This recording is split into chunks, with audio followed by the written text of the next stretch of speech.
Et bonjour tout le monde, je suis très contente de vous retrouver pour cette nouvelle capsule vidéo, première capsule vidéo de 2020, de décryptage des énergies à l'occasion de cette nouvelle lune qui se profile le 24 janvier 2020.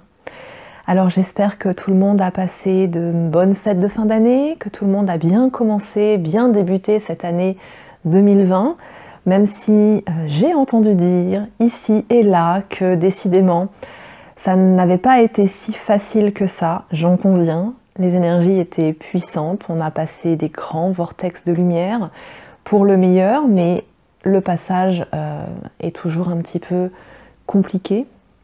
On a eu fin décembre, tout début janvier, jusqu'à la précédente pleine lune, de nombreuses opportunités d'en finir une fois pour toutes avec certains passés, avec certaines énergies tierces, avec certains karmas aussi qui venaient sans cesse sur le devant de la scène nous perturber. Je vais commencer cette vidéo en vous souhaitant du fond du cœur une merveilleuse année 2020. Une année 2020, j'aurai l'occasion de la décrypter dans une vidéo future. Je ne vais pas le faire maintenant. Ça va être une année de... Comment je peux la traduire? Une année de construction, une année de rénovation de nos fondements, de nos structures, de nos bases, de nos fondations.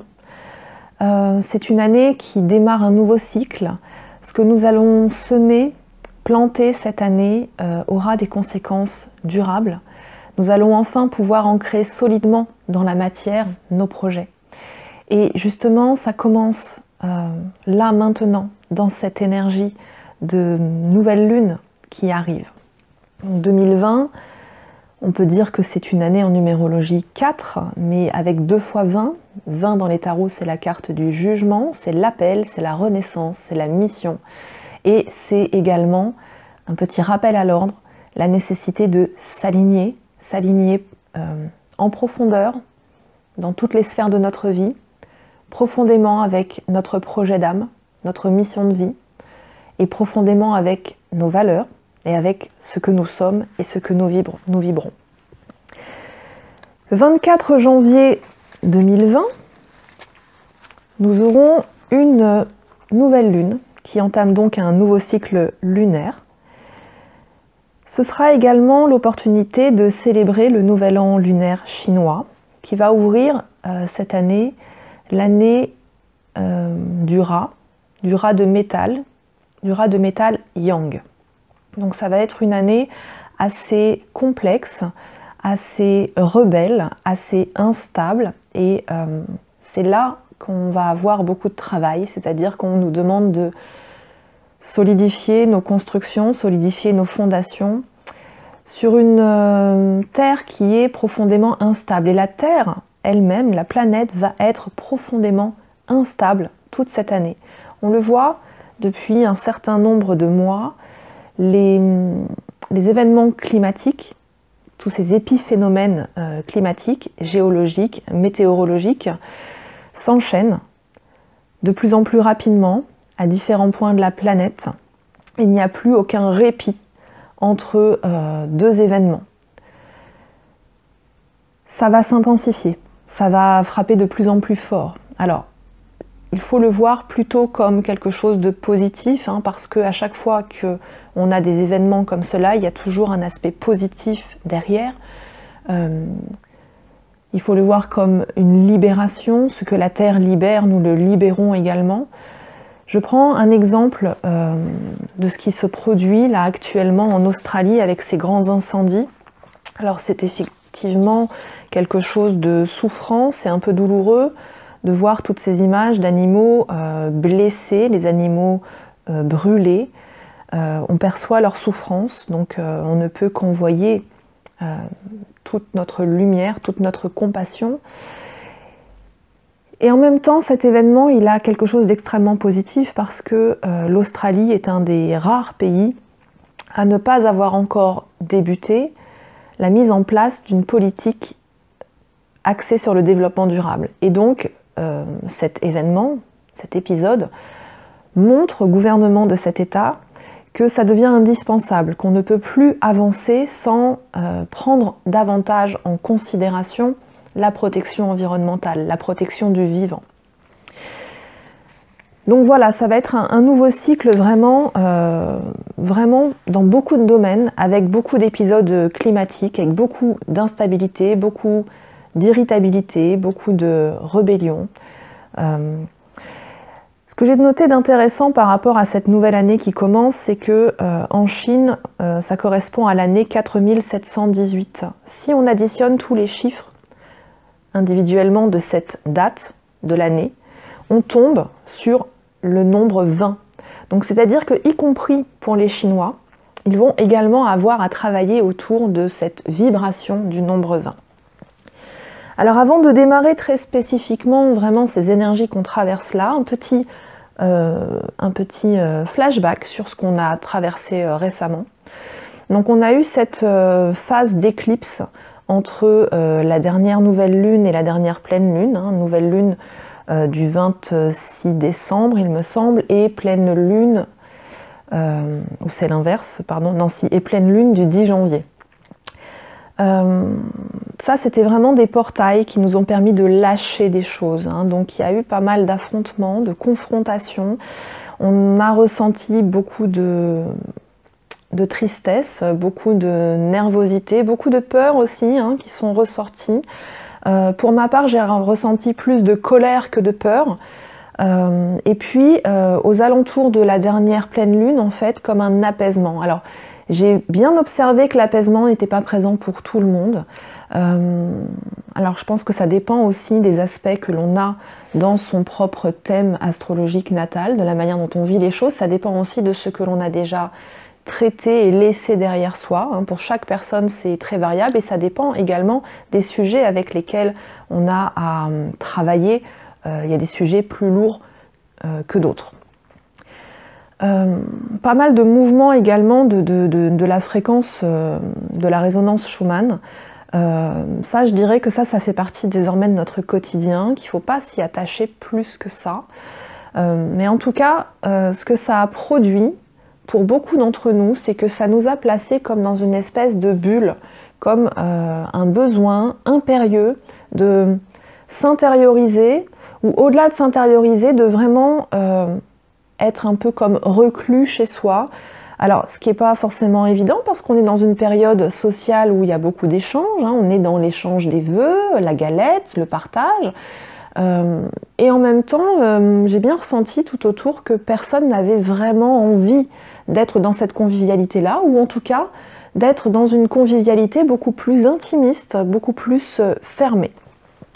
Et c'est vraiment tout ce qui nous est proposé également avec cette lunaison qui se profile là, bien que elle va nous inviter à nous extérioriser davantage, à nous réouvrir. Mais pour pouvoir nous réouvrir, on devait passer par cette espèce de sas, de décompression, qui était plutôt comme une invitation à expérimenter le détachement. Alors je vais remettre mes lunettes, comme d'habitude, parce que là je n'arrive pas très bien à lire mes notes comme ça. Alors, le détachement, c'est ce qui nous permet d'expérimenter la liberté intérieure véritable. Je ne parle pas ici de contraintes extérieures, je ne parle pas ici d'empêchement de mouvement, mais vraiment la liberté d'être ce que l'on est, de faire ce que l'on a envie de faire, d'aller là où on a envie d'aller, de dire ce que l'on a envie de dire, de prendre les décisions pour nous et de s'affranchir complètement des états émotionnels des autres, du jugement des autres, etc. Dans le détachement, c'est vraiment le fait d'observer une situation qui jusque-là peut nous faire souffrir, ou en tout cas peut nous faire très peur, et sans que la situation ne change, avoir quelque chose comme un petit clapet à l'intérieur qui s'ouvre ou qui se referme et qui nous dit « Ok, je n'ai plus d'émotion ou très peu d'émotion à ce sujet, je peux regarder les choses de manière tout à fait sereine. » Et à partir de cet état de sérénité, de tranquillité intérieure, je vais pouvoir passer à l'action. Peut-être prendre les décisions qui s'imposent, ou choisir de ne pas prendre de décision, justement, mais juste de continuer à traverser en faisant tranquillement mon petit bonhomme de chemin. Alors la question à se poser dans ces situations-là, quand on se sent très inquiet, quand on se sent en peur, en angoisse, hein, il y a eu beaucoup de crises d'angoisse là ces derniers temps, depuis je dirais mi-décembre à peu près. Qu'est-ce qui nous angoisse? Qu'est-ce qu'on a peur de perdre? Est-ce que j'ai peur de perdre mon job? Est-ce que j'ai peur de perdre mes enfants parce qu'ils grandissent ou parce que je suis en train de me séparer? Est-ce que j'ai peur de perdre l'être que j'aime le plus au monde? Est-ce que j'ai peur de perdre mon couple? Est-ce que j'ai peur de perdre ma vie? Hein, donc on peut avoir des angoisses liées à la maladie. Est-ce que j'ai peur de perdre ma maison, ma sécurité intérieure, ma sécurité matérielle, pardon, ou ma posture sociale, hein. Cet attachement profond que l'on peut avoir sur des personnes, des situations, des objets, en fait, cet attachement vient vraiment de la peur, hein. La peur de perdre, la peur du manque, le manque de confiance. La solution à ça, c'est de passer à une forme d'amour inconditionnel. Amour inconditionnel pour l'ensemble de la création, amour inconditionnel pour chaque personne qui nous entoure, amour inconditionnel pour soi également, ce qui nous permet de nous dire mais je m'aime suffisamment et donc je n'ai pas besoin de me combler d'autre chose. Je peux donc sortir de la dépendance, de la codépendance, de la dépendance affective, de la dépendance sociale, de la dépendance matérielle. Et tout ça, toute cette période en fait nous a amené à ça, et c'est vrai qu'il y a eu beaucoup de questions qui se sont posées sur où est-ce qu'on place le curseur lorsque l'on se détache entre le véritable détachement, c'est-à-dire celui dans lequel on continue d'éprouver de l'amour, de l'intérêt, et l'indifférence, la fuite. À quel moment est-ce qu'on est en train de fuir, de s'extraire d'une relation en étant indifférent, en se plaçant complètement dans une bulle qui occulte, ou à quel moment on est dans une acceptation véritable. Et donc on est un petit peu comme des petits DJ avec notre table de mixage, en train d'expérimenter les différentes postures qui vont nous conduire à cet état de tranquillité intérieure dont nous allons vraiment avoir besoin tout au long de cette année 2020 pour agir. Agir tranquillement mais solidement, pour s'ancrer dans la matière de façon durable, pérenne, sérieuse aussi. En un mot, tout ça nous amène à lâcher complètement toute volonté de contrôle sur les personnes ou sur les situations. Je prends l'exemple des enfants qui doivent quitter la maison à un moment donné. Nos enfants ne nous appartiennent pas. Donc nous devons accepter de les laisser grandir, de les laisser se détacher justement, et surtout être dans la posture du parent bienveillant qui ne cherche pas forcément à contrôler toutes les décisions et toutes les actions de ses enfants une fois qu'ils ne sont plus sous notre entière responsabilité. Alors j'ai fait un petit tour autour des traditions bouddhistes justement pour parler du détachement, parce que ça fait vraiment partie des grands piliers de la sagesse bouddhiste, ce fameux détachement, c'est-à-dire le détachement vis-à-vis des plaisirs, vis-à-vis de la matière et l'acceptation d'une certaine forme d'impermanence. Et donc je suis tombée sur ce fameux pilier qu'on appelle les 8 dharmas mondains. Les 8 dharmas mondains, en fait, ce sont 2 couples d'attitudes, de postures qui se rejoignent l'une et l'autre. Donc, la première, c'est la première paire, c'est le couple possession, peur du manque. Donc, à quel moment est-ce qu'on va basculer de l'un à l'autre? Quand je suis hyper possessif ou que je veux absolument posséder des tas de choses et m'attacher vraiment à mes possessions. Et pourquoi est-ce que j'arrive pas à me détacher? Parce que tout ça, en fait, ça vient combler cette fameuse peur du manque. Donc d'où vient cette peur du manque? Comment est-ce qu'on peut l'identifier? Comment est-ce qu'on peut la traiter? Comment est-ce qu'on peut améliorer les choses? Deuxième paire, mon besoin de reconnaissance à tout prix. J'ai besoin d'être reconnue, j'ai besoin qu'on sache qui je suis, j'ai besoin que l'on observe ce que je suis, que l'on m'aime également, et versus j'ai peur de la désapprobation, j'ai peur que les gens ne soient pas d'accord, ne soient pas en accord avec ce que je suis, j'ai peur que l'on me rejette également. Troisième paire, j'ai besoin de donner une bonne image de moi, je suis très soucieux et je suis très attaché à ma réputation, versus j'ai peur d'être dévalorisé, j'ai peur d'être jugé, j'ai peur de laisser une mauvaise image en quittant cette personne, en quittant cette entreprise, en posant des questions, en posant mon cadre également. Et puis, quatrième paire, ma recherche de plaisir. Je crois que le bonheur réside dans l'accumulation des plaisirs charnels, des plaisirs intellectuels, de l'amusement, du jeu, etc. Versus, j'ai peur de souffrir, j'ai peur d'avoir mal. Et donc, quand j'ai peur d'avoir mal, je vais m'accorder du plaisir. Lorsque l'on trouve cette fameuse voie du milieu, que l'on se place au centre, qu'il n'y a plus de peur et qu'il n'y a plus de désir pour combler ces peurs, à ce moment-là, je me trouve dans cette fameuse situation du détachement. Détachement, peut-être que c'est dans le détachement que réside le siège du véritable amour, de la véritable joie et de la sérénité, et peut-être même du véritable bonheur. En tout cas, moi je trouve que c'est une sacrée leçon de l'univers. On a l'impression d'être un peu comme à l'école où on nous réenseigne un petit peu les bases, et toute cette période est très propice à ça. Donc finalement, on nous dit, pour trouver le détachement, la clé, c'est de se reconnecter à l'amour de soi-même. Se reconnecter à sa confiance en soi. Se reconnecter aussi en sa foi. La foi envers l'univers. Faire confiance à l'univers. Faire confiance que tout est juste, tout est pour le mieux et tout va bien se passer. Et plus je vais ouvrir les bras et accueillir tout ce que l'univers a à me proposer, et plus je vais me rendre compte que tout va se manifester de manière positive et de manière fluide dans ma vie. L'amour, l'abondance, la joie, le travail, les relations. Plus je suis en accord avec l'univers et plus l'univers me le rend.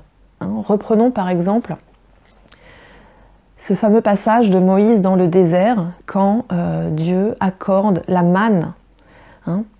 Vous priez, vous me faites confiance et vous aurez toujours à manger. Et chaque matin, les Hébreux hors d'Égypte trouvent la manne, c'est-à-dire de quoi se nourrir. Finalement, la vie, c'est ça. Plus je fais confiance en l'univers, plus je m'aligne avec ce que je suis, ce que je vibre, avec mon moi divin, plus je suis en gratitude et plus l'univers m'accorde tout ce dont j'ai besoin.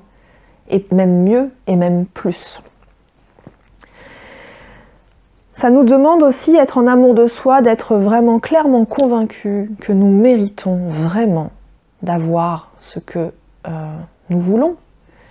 En tout cas, ce que nous voulons si c'est aligné avec notre mission de vie. Que nous méritons d'avoir de l'amour, nous méritons d'avoir des relations, nous méritons d'être reconnus, et ça passe par se reconnaître soi-même.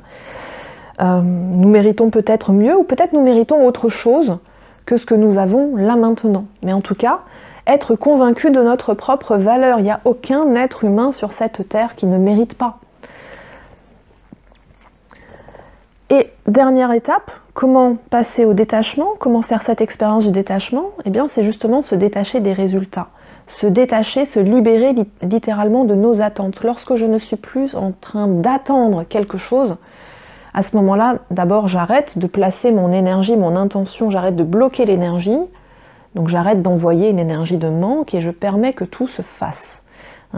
Et lorsque je n'attends plus rien, alors tout ce qui arrive, je peux en être pleinement reconnaissant. Donc lorsque je n'attends plus rien, je n'ai plus besoin d'exercer de contrôle. Lorsque je n'attends plus rien, je ne suis plus déçue. Et donc je ne suis plus frustrée. Et donc je ne suis plus dans le jugement. Et donc je ne suis plus dans cet état de conflit avec le monde qui m'environne ou même avec moi-même. Voilà. Donc c'est ça qu'on est en train d'expérimenter là en ce moment. En tout cas, l'univers nous envoie des expériences qui nous invitent à travailler ça, justement. Cette nouvelle lune là qui entame un nouveau cycle, elle est vraiment intéressante parce que elle va vraiment donner le tempo, donner la cadence à toute l'année 2020, hein, approximativement jusqu'à fin octobre, par là. Donc tout ce qu'on est en train de mettre en place là, il est important qu'on se structure, il est important qu'on pose les choses et puis qu'on y aille sereinement, c'est-à-dire se mettre à l'action, se mettre en action, mais pas d'une manière désordonnée, pas d'une manière trop intense. On va nous demander un effort soutenu et structuré tout au long de l'année. Par contre, si on se lance dans des projets un peu nébuleux, un peu flous, en disant bon bah on verra bien au fur et à mesure, là ça risque de frotter. Donc on nous demande vraiment très très clairement de la structure. Alors sur cette nouvelle lune, il y avait une petite chose que j'avais envie de souligner, en tout cas pour la France. Cette nouvelle lune, elle se produit à 22h44 minutes et 11 secondes, heure française. On a ici 3 mètres nombres dans l'heure de la lunaison. Donc moi je trouve ça juste assez amusant. J'ai pas envie de faire de décryptage dessus, ça sert à rien. C'est peut-être juste un petit clin d'œil pour souligner à quel point elle est importante. Alors je vous cache pas que cette lunaison va secouer. Autant la dernière pleine lune a été assez douce, elle a été très émotionnelle.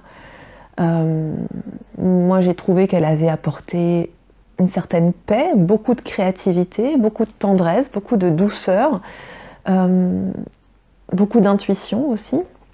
Autant là, cette nouvelle lune qui se profile, elle est foudroyante. Elle est vraiment foudroyante et elle va nous demander d'aller puiser au fond de nous-mêmes notre force intérieure. D'aller contacter au fond de nous-mêmes cette force intérieure qui nous permet de rester droit en toutes circonstances, qui nous permet de rester alignés. Elle nous demande de ne pas nous appuyer sur les autres, hein, justement de sortir de la dépendance affective, de ne pas chercher l'approbation des autres pour oser avancer, mais de vraiment oser aller là où on a envie d'aller, oser affirmer sa différence, oser briser le cercle des habitudes également, sortir de la routine, sortir de la tiédeur.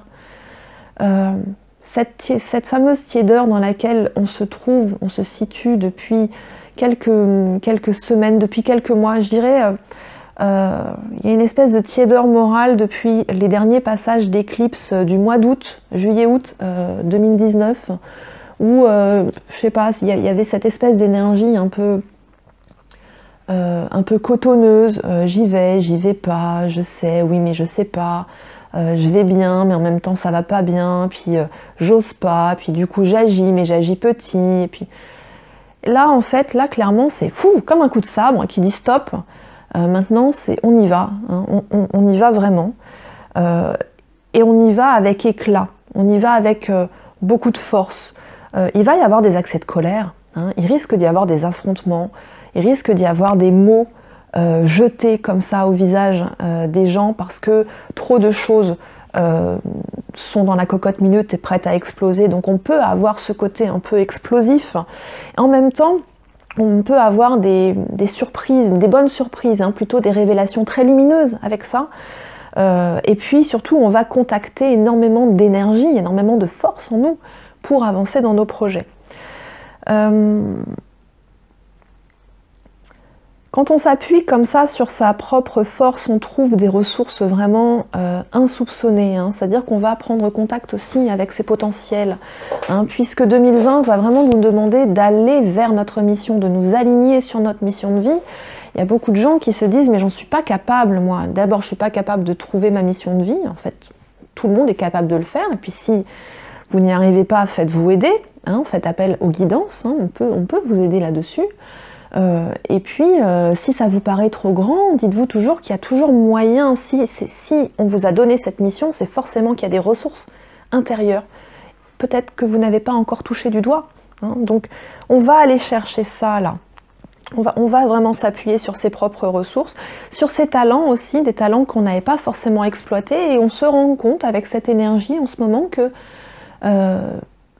en fait, ces choses qu'on n'avait pas encore essayées, finalement, on arrive à les faire et on les fait plutôt bien et c'est plutôt sympa et que ça va peut-être nous ouvrir des nouveaux horizons.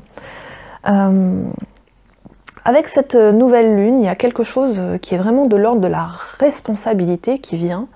On nous demande de prendre notre pleine et entière responsabilité dans notre être-té, dans ce que nous sommes, et de nous connecter avec notre propre identité. Hein, c'est de choisir vraiment d'incarner ce que l'on veut incarner. De cesser peut-être d'être en adaptabilité constante avec notre entourage, avec notre environnement, et d'oser être un petit peu clivant, parfois un peu disruptif. En tout cas, d'oser être unique. Les précédentes périodes, on nous a beaucoup parlé de réunir toutes les parts de soi pour devenir complet. Là, j'ai l'impression que c'est plus forcément la thématique parce que c'est ce qu'on est allé expérimenter, d'aller se reprendre par la main, de se recompléter.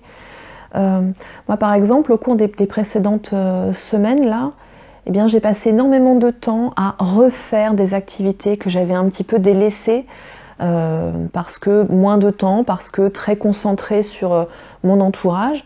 Et donc, je me suis remise à dessiner, à peindre, à refaire un peu de musique, à écrire, à faire toutes ces choses qui, pour moi, pourtant, sont vitales et font tellement partie de moi et que j'avais laissé de côté. Et c'est vrai que là, le fait de refaire ça, je me sens vraiment complète. Ça fait vraiment partie de moi, je peux vraiment pas laisser cette partie de côté. Et j'ai compris qu'il fallait vraiment que je l'invite quotidiennement, peut-être pas tous les jours, mais le plus souvent possible, parce que c'est pas quelque chose que je peux me permettre de ne faire qu'une fois tous les 3 mois quand j'ai un peu de temps. C'est-à-dire que j'ai dû réorganiser mon agenda aussi pour permettre ça. Donc, on avait vraiment ce besoin de se reconnecter à soi-même, de redevenir complet. Là, on nous demande d'affirmer notre unicité, de montrer. Et d'ailleurs, ça va être la thématique de toute cette année 2020. On va avoir à travailler la visibilité. Notre visibilité, rendre nos actions visibles et rayonnantes. On va beaucoup travailler, notamment sur le 2e chakra, au cours de cette année, pour rayonner. Je ferai un petit point en fin de vidéo pour vous parler de ça, justement. Donc on avance vraiment cette fois-ci pour soi-même. On avance vraiment pour soi-même sur son chemin de mission, sur son chemin de vie. Jusqu'à présent, on a beaucoup avancé avec l'approbation des autres. On a beaucoup avancé notamment pour les gens qui ont des entreprises, essayer d'étudier, de renifler le marché pour détecter les besoins et proposer ce dont le marché a besoin. Et là, on vous dit, non, non, soyez innovants. Proposez ce que vous avez à proposer et le marché s'adaptera. Peut-être que le marché ne sait pas encore qu'il a besoin de ce que vous avez à proposer. Là, c'est vraiment affirme ton unicité. Une fois que tu es devenu un être plus complet, montre à quel point tu es unique et parfait dans ce que tu es en incluant tes parts de lumière, mais aussi tes parts d'ombre. Tout est ok. Et tu n'es pas comme les autres, tu n'es pas un mouton. Et c'est en sortant vraiment de tout ce système matriciel de pensée, en sortant de toutes ces pensées automatiques, en sortant de tout ce cadre éducatif aussi, quand on commence vraiment à questionner le pourquoi nous faisons les choses et pourquoi nous les faisons de cette manière-là et pourquoi nous réagissons comme ça. Et si on se posait plutôt la question de « et pourquoi pas ?» Et pourquoi pas? Et pourquoi je ne montrerai pas autre chose? Parce que moi, j'ai l'impression que qu'il faut faire autrement, qu'il y a autre chose à dire, qu'il y a autre chose à montrer. Je crois que c'est le bon moment pour aller éteindre la télé, pour s'extraire complètement de toute cette sphère médiatique, de toutes ces influences extérieures. C'est vraiment un moment propice pour se retrouver soi et être dans le véritable libre arbitre, c'est-à-dire la véritable guidance intérieure. Donc là, on va quand même nous demander aussi d'aller un peu plus vers les autres, même si on n'en a pas très envie. En tout cas, c'est vrai que depuis quelque temps, on a tendance à choisir un peu mieux vers qui on a envie d'aller. Alors c'est compliqué quand on bosse dans une entreprise et que on vomit ses collègues de travail parce que vraiment on ne partage pas les mêmes valeurs et qu'on vous dit bah oui mais il faut travailler en équipe, il faut aller vers les autres. Certes, c'est compliqué. Et là, c'est ce qu'on va nous demander de faire, c'est essaye de faire peut-être autrement, va quand même vers les autres, détache-toi aussi. Prends du recul par rapport à tout ça parce que tout ça n'est pas ta vie.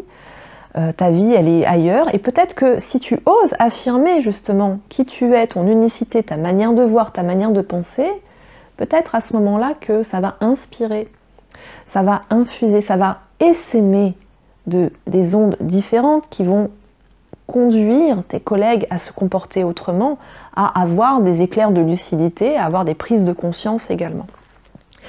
Donc il va falloir se forcer un petit peu quand même à aller vers les autres parce qu'il faut quand même se mettre en action et sortir de ce fameux repli de janvier. En tout cas, pour ceux qui ont réussi à se reconnecter, en fait, ceux-là vont pouvoir sortir. Pour les autres, c'est peut-être, il y a peut-être une petite nuance de se dire, bon, au moins être dans la conscience qu'on est dans un repli temporaire, c'est-à-dire qu'il ne faut pas s'encrouter dans ce trou, hein, dans cette bulle. Hein, parce que cette bulle n'est pas la vie, en fait. Hein, c'est juste un état transitoire. Hein, tout passe. Énormément de puissance énergétique avec cette nouvelle lune. On va vraiment... Alors on risque d'avoir beaucoup de perturbations électriques, magnétiques, les télécoms. En même temps, ça va être aussi la tendance pour toute l'année 2020. Tous les secteurs communication, télécommunication, transport, médias, etc. vont vraiment être en crise toute l'année. Donc voilà, il va falloir apprendre à faire autrement, pourquoi pas apprendre à aller retaper à la porte des voisins pour communiquer. Hein. Mais en tout cas, énormément d'énergie, donc dans un aspect négatif, quelques perturbations, mais dans un aspect positif également.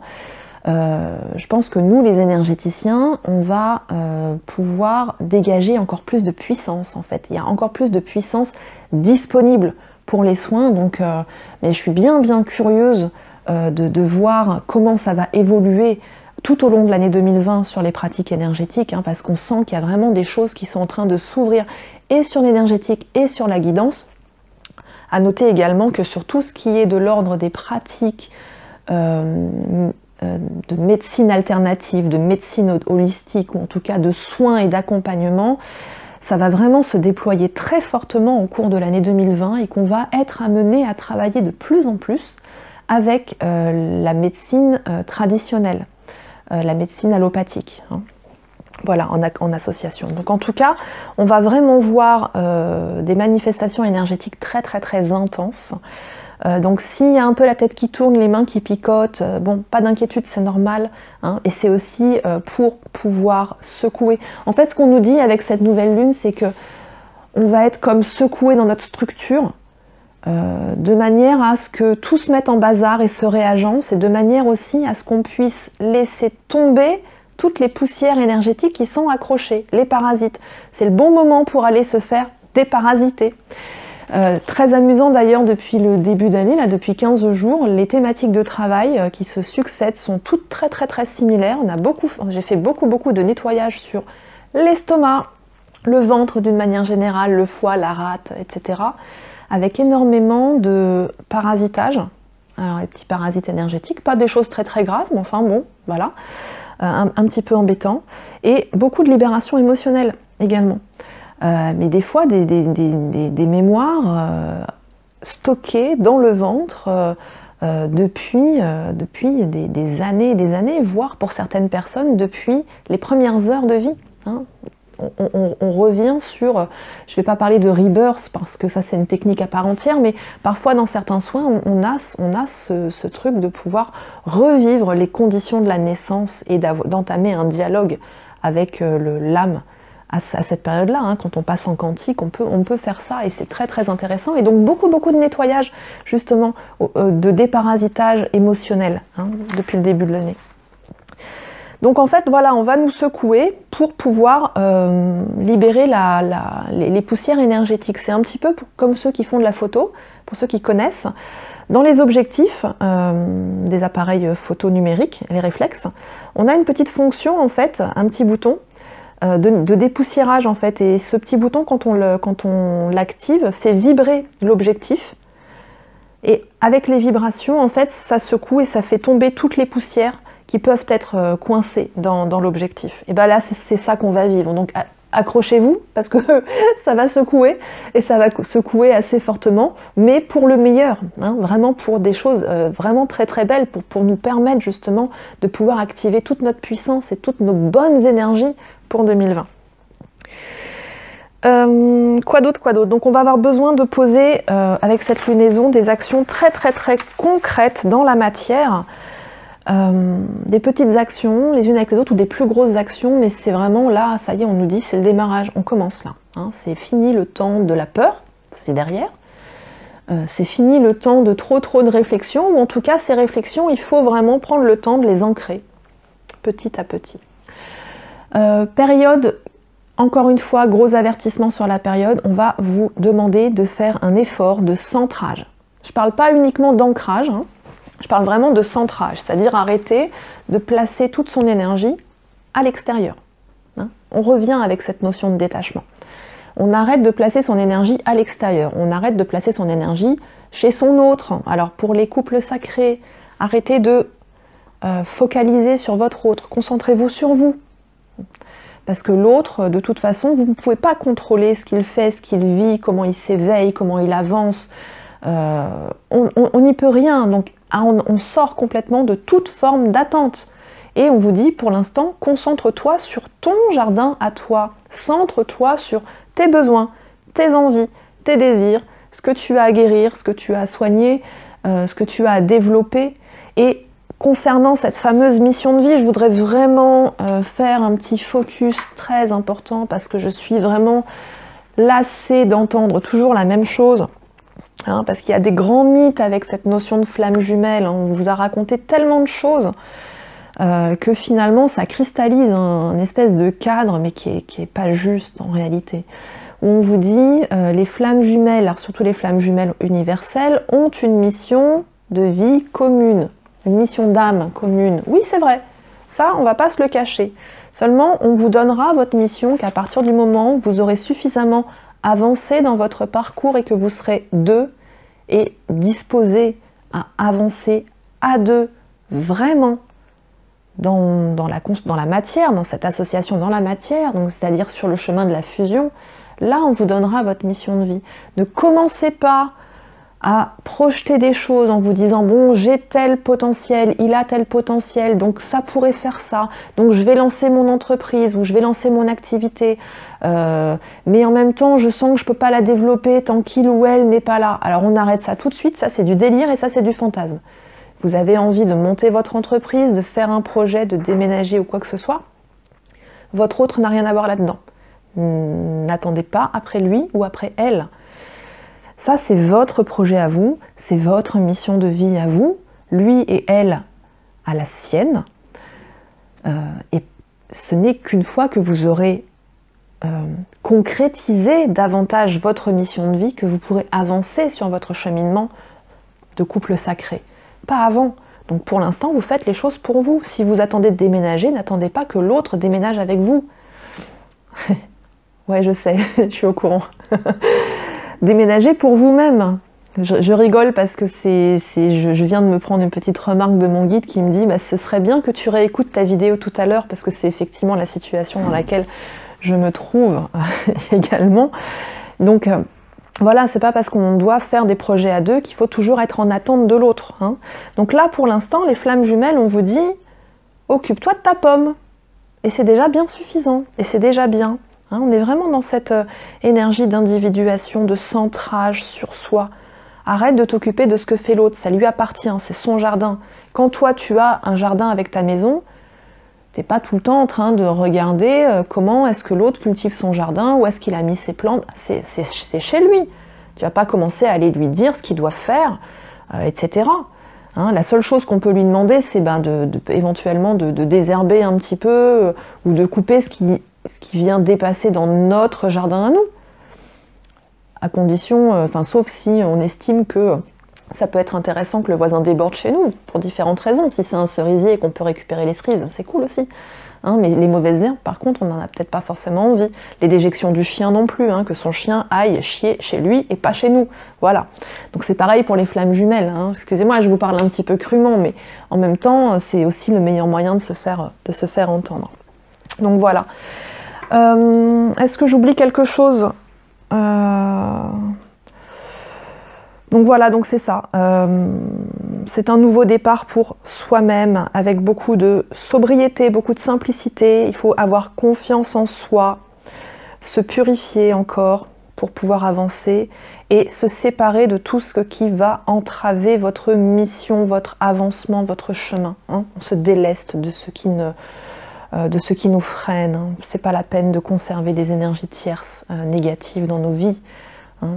On a besoin d'avancer là, hein. Donc il va falloir qu'on lâche les sacs à dos. Hein. Donc voilà.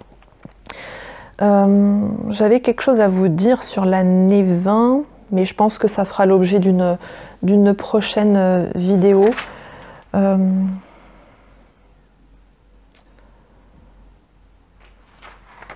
oui, si, la dernière chose que j'avais à vous dire, eh bien, c'est que là, toute cette période, en fait, elle nous conduit à trouver une forme d'indépendance. Une forme d'indépendance, d'autonomie dans différents domaines. Hein, donc ça va être le bon moment pour s'installer à son compte, hein, justement, tout au long de cette année-là. Ça va être le bon moment aussi pour voler de ses propres ailes, quitter le giron familial, en tout cas parental, pour les jeunes hein, qui veulent s'installer. Pour certaines personnes, quitter aussi le foyer, si c'est un foyer souffrant. Mais il y a vraiment une très très belle énergie de prise d'indépendance. Et puis aussi d'indépendance dans le jugement. Hein, j'en parlais tout à l'heure. C'est l'indépendance pensée par soi-même. Sortir des influences diverses. Sortir aussi des influences parentales. Hein, voilà. C'est une période aussi pas forcément très émotionnelle. Et ça, c'est plutôt quelque chose que je trouve positif, parce que l'amour, finalement, on place dans l'amour énormément d'émotions telles que le désir, la joie, l'envie, aussi la colère, la peur, enfin voilà, tout ça. Mais l'amour véritable, quelque part, il est un petit peu, il n'est pas un petit peu, il est très au-dessus de tout ça. Donc finalement, quand on est dans une sphère un peu moins émotionnelle, un peu plus froide, on peut avoir davantage de lucidité, on peut avoir davantage de détachement, on peut avancer plus clairement, plus rapidement aussi dans ses projets, et on peut entamer des négociations, mais vivre en tout cas des relations un peu plus apaisées, hein, un peu plus sereines, voilà. Donc là, c'est une période qui est un petit peu dure quand même. Il faut faire attention dans nos éclats de colère justement à bien tourner la langue cette fois dans la bouche avant de parler, parce qu'on peut avoir une parole parfois un peu blessante, mais en même temps voilà, j'ai tendance à dire que tout est juste, donc bon, si c'est comme ça, il y a toujours le service après-vente qui existe, le pardon, excuse-moi, mes mots ont dépassé ma pensée, ou je n'aurais pas dû exprimer les choses comme ça. Voilà. Donc en tout cas, prenez bien soin de vous hein, pour cette lunaison. Ça va secouer, ça va ouvrir vraiment. On va commencer peu à peu à se diriger vers des énergies printanières. Je pense on risque d'avoir... on a pris goût là ces derniers jours au soleil, mais je pense que, sans vouloir jouer Madame Grenouille sur son escabeau, je suis pas sûre que le soleil s'installe durablement, hein, parce que je regardais les prévisions météorologiques à long terme, c'est-à-dire les grands courants météorologiques à 6 mois. On nous annonce quand même a priori pas mal de pluie encore à venir, hein, donc on risque d'avoir encore pas mal d'eau, pas mal de débordements d'eau. Donc bon voilà, pour ceux qui sont impactés par les inondations, ben, je vous souhaite vraiment des résolutions rapides avec les compagnies d'assurance.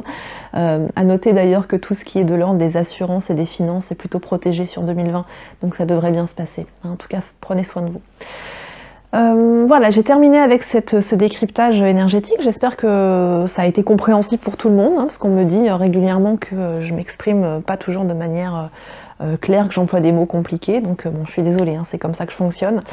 Mais en tout cas, j'espère que ça aura été bien structuré et bien clair pour tout le monde. J'en profite pour faire cette petite parenthèse. Je lance très prochainement un cycle de formation pour les professionnels de l'accompagnement, thérapeutes, massages, énergéticiens, etc. Qui est un cycle basé sur mon expérience passée de consultante en web marketing et de coach en visibilité, en identité numérique, qui va vraiment aborder tous les fondements de la visibilité. Comment rendre son activité visible, comment poser son cadre aussi énergétique hein, pour attirer les personnes qui nous conviennent également, pour trouver son client idéal et faire vraiment développer, pour vraiment développer une activité lumineuse, en accord avec ce que l'on est, pour vraiment rayonner. Hein. Donc voilà, donc je lance prochainement la formation. Là, le premier groupe est en train de se constituer. Je vous en parlerai au fur et à mesure de l'avancée. C'est une première formation, c'est la première fois que je la fais, donc j'ai pas communiqué très largement. Hein. Pour l'instant, je fais ça avec un petit groupe de 5 personnes. Par contre, sur la session suivante, je communiquerai plus largement et vous pourrez à ce moment-là, je communiquerai au moment du lancement des inscriptions. Hein, donc voilà. Mais ça arrive bien sûr en complément de toutes les activités énergétiques et de guidance habituelles, mais j'ai vraiment recensé un besoin énorme, justement, et c'est ce que j'avais envie de proposer parce que j'ai vraiment, comment dire, j'avais vraiment très mal au cœur de lâcher toute cette expérience, toutes ces années d'apprentissage où je me suis formée, où j'ai vraiment pris un plaisir énorme en fait à exercer ce métier. Aujourd'hui, j'ai pas envie que ce soit mon activité principale, mais je trouve ça dommage de ne pas pouvoir faire bénéficier finalement de cette vision. Hein. Donc voilà, me voici partie sur de nouvelles aventures avec donc 2 activités distinctes et pour le coup j'ai décidé de ne pas choisir parce que ces 2 activités font partie de moi, hein, dans ma complétude. J'ai cette partie très yang qui concerne bien justement le marketing, la communication, tout ce qui est stratégie, structure, etc. Et j'en ai besoin. Et puis j'ai toute cette partie yin que vous connaissez davantage, hein, qui est toute cette partie intuitive, énergétique, créative.